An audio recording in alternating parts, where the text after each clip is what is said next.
semmonen sahuu tällä kertaa.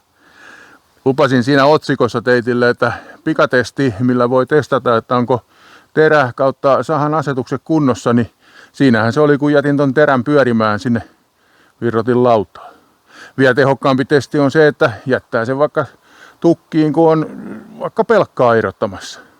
Silloinhan on siinä aina leikkuu pintaa enempi ja isommat voimat kysymyksessä. Ja antaa siellä vaan pyöriä. Ja jos se siinä rupeaa lämpiää ja tekee jotain eriskummallisia muutoksia se terä, niin voi. Sitten teillä on kyllä sahassa sanomista ja on terän jännityksessä sahamista. Taikka sitten kierrosluku eikö korreloi sen terän jännityksen kanssa. Taikka ne kaikki yhdessä.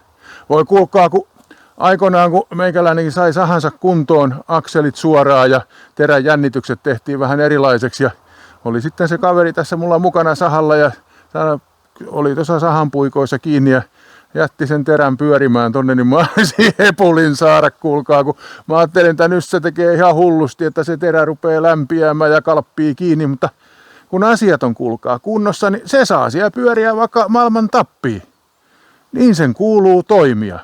Ja jos ei teitillä toimi, niin pankaas katsoin mun videot uudestaan. Kyllä sieltä avut ja neuvot löytyy, millä pääsee parempaan lopputulokseen. Mutta hei, tämmönen sahuu tällä kertaa ja ensi kerralla taas joku uudet kujet.